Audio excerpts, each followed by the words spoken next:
Bismillahirrahmanirrahim. Assalamualaikum warahmatullahi wabarakatuh.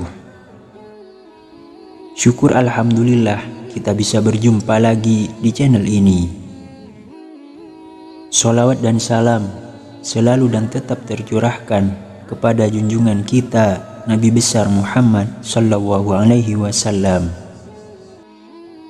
Allahumma shalli ala sayyidina Muhammad wa ala ali sayyidina Muhammad.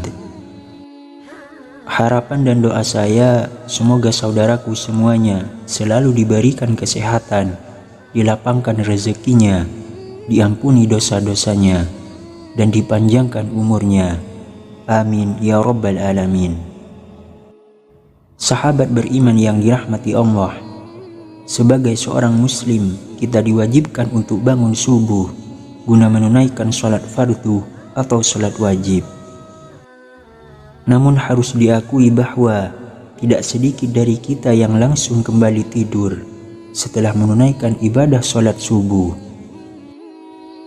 Hukum tidur setelah subuh adalah makruh, sebagaimana dijelaskan oleh Ibnu Qayyim rahimahullah.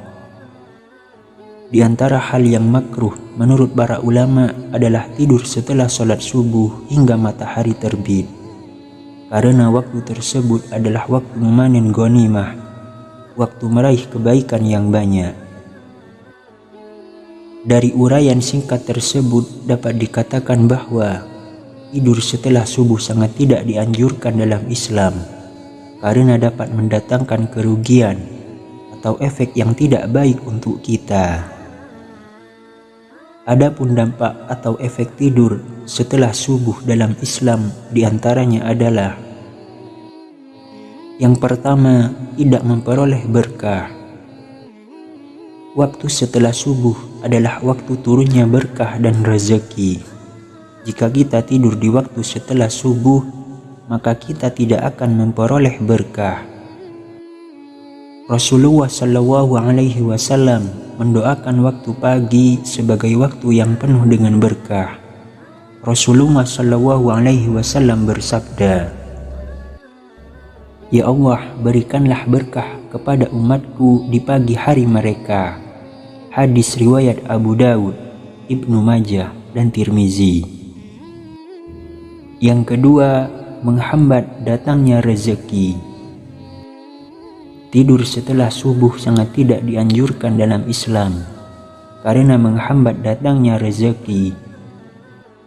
Ibnu Qayyim al-Jauziyah rahimahullah berkata, tidur setelah subuh mencegah rezeki, karena waktu subuh adalah waktu makhluk mencari rezeki mereka dan waktu dibagikannya rezeki. Tidur setelah subuh suatu hal yang dilarang atau makruh, kecuali ada penyebab atau keperluan. Yang ketiga, tidak memperoleh kebaikan.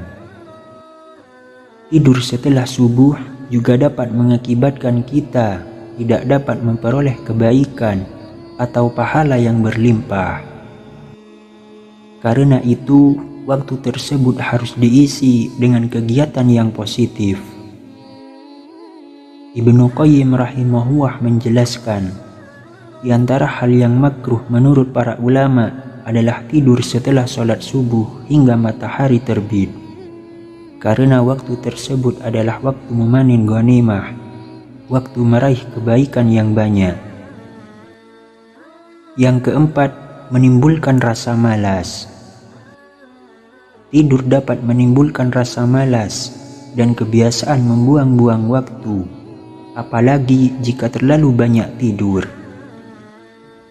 Hal ini dinyatakan oleh Ibnu Qayyim rahimahullah yang mengatakan, banyak tidur dapat mengakibatkan lalai dan malas-malasan.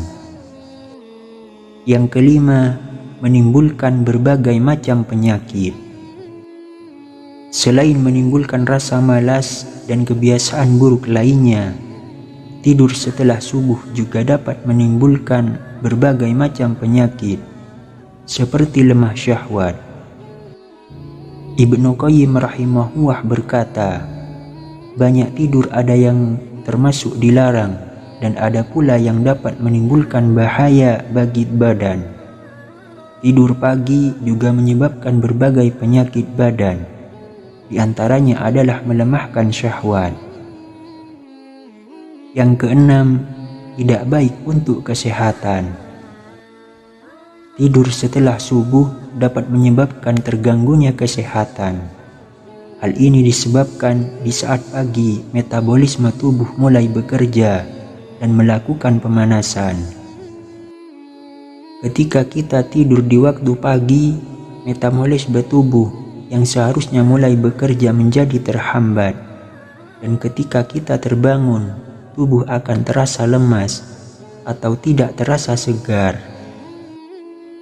Ibnu Qayyim rahimahullah berkata, tidur setelah subuh sangat berbahaya bagi badan karena melemahkan dan merusak badan karena sisa-sisa metabolisme yang seharusnya diurai dengan berolahraga dan beraktivitas. Sahabat beriman yang dirahmati Allah, itulah ulasan singkat mengapa kita harus menghindari tidur di pagi hari, terutama setelah sholat subuh, dan efek tidur setelah sholat subuh dalam Islam. Demikian yang bisa saya bagikan. Semoga bermanfaat untuk kita semua. Amin ya rabbal alamin.